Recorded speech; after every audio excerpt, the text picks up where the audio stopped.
Hello students, welcome to Magnet Brains Hindi medium. मेरा नाम है अवनीश त्रिपाठी।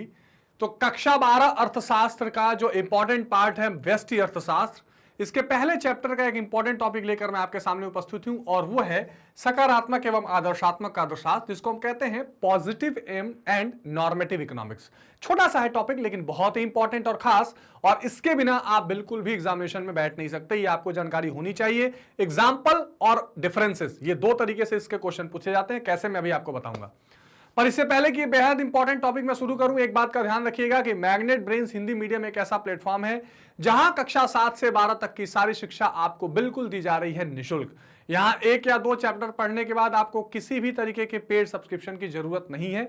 यहां आपको हमेशा UP board, Bihar board, Madhya Pradesh board, CBSE board की सारी शिक्षा निःशुल्क दी जाएगी।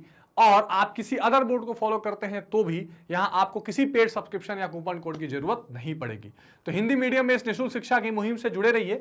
और आइए स्टार्ट करते हैं एक छोटा सा लेकिन बहुत ही इंपॉर्टेंट टॉपिक।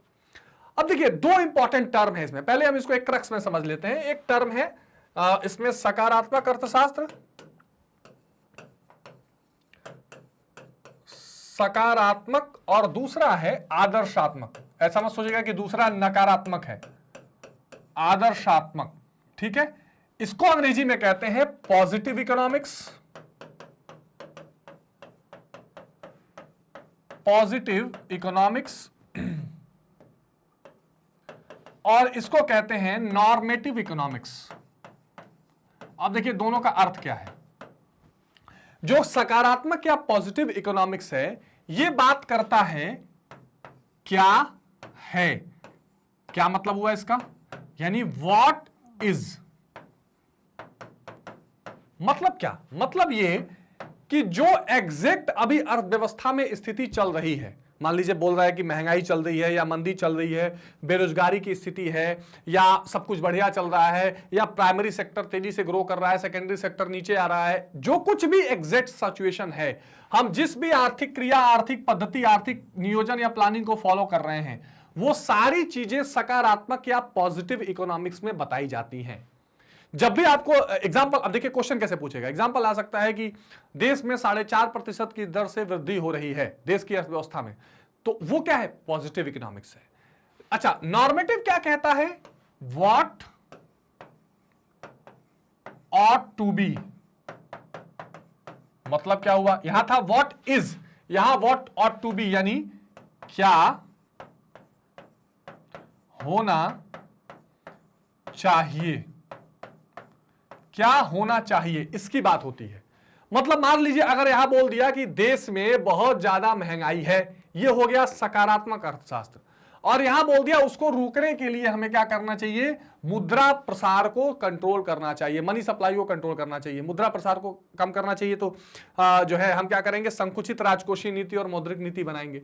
यानी जो चीज एग्जैक्ट कंडीशन को बताती है वो है सकारात्मक अर्थशास्त्र। और जो चीज क्या होना चाहिए उस सिचुएशन से डील करने के लिए, या जो हम स्थिति, जो हम स्ट्रेटेजी फॉलो कर रहे हैं, या जो आर्थिक प्रक्रिया फॉलो कर रहे हैं, क्या वो सही है, क्या उसे ही फॉलो करना चाहिए, वो बताएगा आदर्शात्मक अर्थशास्त्र या नॉर्मेटिव अर्थशास्त्र। ये दो इसमें अंतर है बेसिकली। ठीक है, तो ये कहानी आपको समझ में आई। आइए अब देखते हैं इसको। सकारात्मक अर्थशास्त्र किसी आर्थिक समस्या की वास्तविक स्थिति, ठीक है, वास्तविक स्थिति, एग्जैक्ट पोजीशन क्या है किसी भी जगह अर्थव्यवस्था की वास्तविक स्थिति, अर्थात क्रिया विधियां किस प्रकार काम करती हैं, इसको व्यक्त करती है। जो भी आप एक्शन ले रहे हैं वो किस तरह काम कर रही है, इसको हमेशा बताती है। परंतु इस समस्या के हल हेतु कोई परामर्श प्रस्तुत नहीं करती। बिल्कुल ठीक बात, यानी वो बता देगी महंगाई है कि मंदी है कि बेरोजगारी है, लेकिन कोई परामर्श नहीं देगी, कोई इसमें आपको सजेशंस नहीं देगी, कोई अपने तरह की बात निकाल कर नहीं लाएगी। अर्थात वह केवल समस्या के कारण और परिणाम के मध्य संबंध की स्थापना करता है। कॉज एंड इफेक्ट के बीच जो रिलेशन होता है ना, केवल उसको बताता है कि यहां पर भैया देख लीजिए बहुत ज्यादा मुद्रा पूर्ति बढ़ गई थी, इसलिए वहां पर बहुत ज्यादा महंगाई हो गई। बस इतना बता देगा आपको। यह चीज आपको एग्जैक्टली सकारात्मक अर्थशास्त्र बताएगा कि ये चीज इस कारण हो गई, अब इस पे क्या होना चाहिए, क्या आप जो स्टेप फॉलो कर रहे हैं सही है कि गलत है। यानी विश्लेषण वाली बात यहां पर नहीं होगी, परामर्श वाली बात नहीं होगी। थोड़ा बहुत विश्लेषण करके तो सच्चाई बता भी देगा। यह सकारात्मक अर्थशास्त्र का इंपॉर्टेंट पार्ट है। अन्य शब्दों में इसका संबंध क्या है, व्हाट इज, इससे है, अर्थात यह केवल यह बताता है कि वस्तु स्थिति क्या है, इसका सरोकार इस बात से नहीं होता कि क्या होना चाहिए। व्हाट ऑट टू बी, इससे कोई मतलब नहीं है। अर्थात क्रियाविधि की अच्छाई बुराई अनुकूलता प्रतिकूलता से नहीं होता, यानी जो आप कोर्स ऑफ एक्शन फॉलो कर रहे हैं वो सही है कि गलत है, अच्छा है कि खराब है, इससे इसका कोई बहुत विशेष लेना देना नहीं होता। अब दूसरा क्या है, आदर्शात्मक अर्थशास्त्र। ये हमेशा परामर्श देगा, ये कोई नई सिचुएशन बताएगा, ये आपको नए तरीके बताएगा। तो आदर्शात्मक अर्थशास्त्र का संबंध क्या होना चाहिए से है, अर्थात इसमें इस बात का विश्लेषण किया जाता है कि क्रियाविधि क्या होनी चाहिए। इस प्रकार आदर्शात्मक अर्थशास्त्र आर्थिक क्रियाओं की अच्छाई बुराई या अनुकूलता प्रतिकूलता का विश्लेषण करता है और इसके औचित्य के बारे में बताता है कि जो भी आर्थिक क्रियाएं हो रही हैं, अच्छी है बुरी हैं, हमें उसमें क्या करना चाहिए, आगे क्या नियम कानून बनाने चाहिए, किस तरह की आर्थिक नीति लानी चाहिए।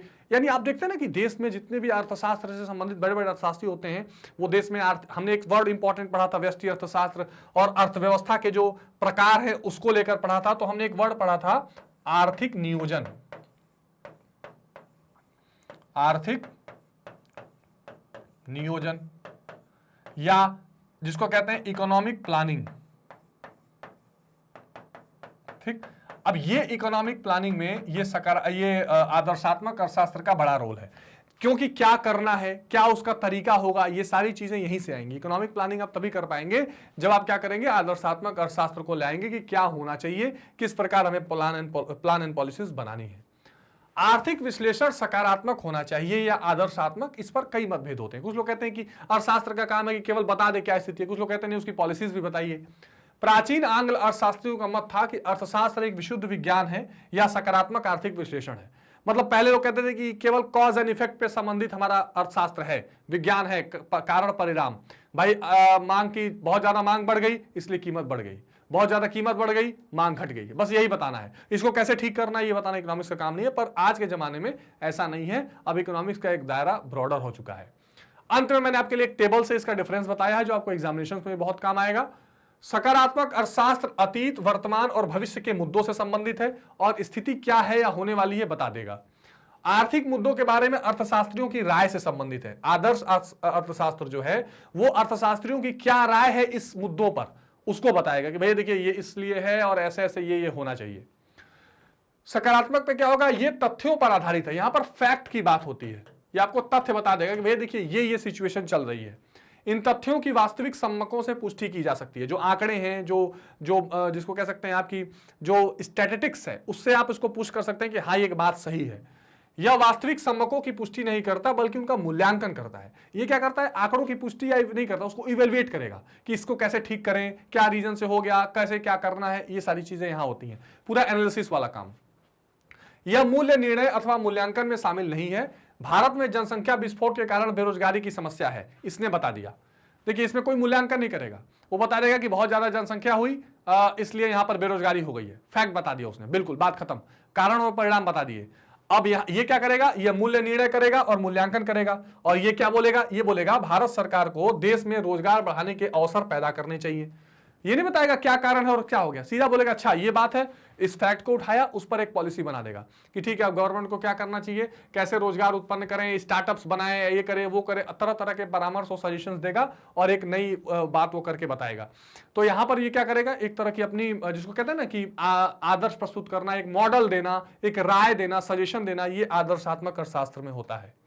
तो ये एक छोटा सा और बेहद खास टॉपिक था जिसे आप जरूर समझ लेंगे कि सकारात्मक अर्थशास्त्र क्या है, व्हाट इज, क्या फैक्ट है बताता है, आदर्शात्मक अर्थशास्त्र क्या होना चाहिए ये बताता है। तो कोई डाउट तो नहीं रह गया है, कोई समस्या परेशानी हो कमेंट बॉक्स में तुरंत लिख दीजिए और इसको बार बार रिवाइज करते रहिए। इसके पहले के टॉपिक्स जरूर आप पढ़ लीजिएगा, ये पहला चैप्टर है व्यष्टि अर्थशास्त्र का, वेरी वेरी इंपॉर्टेंट टॉपिक्स है ये। एक बात को और ध्यान रखिएगा कि मैग्नेट ब्रेन्स का जो आपका पूरा परिवार है, पूरा जो प्लेटफॉर्म है, इसके अपने वेबसाइट है magnetbrains.com, एप्लीकेशन है और यूट्यूब पे तो है ही, जहां पर आप बिल्कुल निःशुल्क ये सारे कोर्सेज फ्री ऑफ कॉस्ट पढ़ सकते हैं। CBSE Hindi English medium, UP Bihar board, CBSE Hindi medium, CUET, NTSE, olympiad, banking examinations, इसके बुक्स और ई बुक्स के भी लिंक्स अवेलेबल हैं डिस्क्रिप्शन में और ये 100% फ्री है। हाँ, हर नए अपडेट्स के लिए जो सोशल मीडिया हैंडल्स हैं, ट्विटर, टेलीग्राम, फेसबुक, इंस्टाग्राम, इनको आप खूब ठीक से फॉलो करते रहिए ताकि हर तरह की नई जानकारियां आपको मिलती रहें। किसी तरह की कोई डाउट, समस्या या परेशानी हो तो भी कमेंट बॉक्स में बताइएगा। लाइक शेयर और सब्सक्राइब जरूर कर लीजिएगा। तो मिलते हैं इसी चैप्टर के और इंपॉर्टेंट टॉपिक्स के साथ अगली वीडियो में। तब तक टेक केयर, बाय बाय।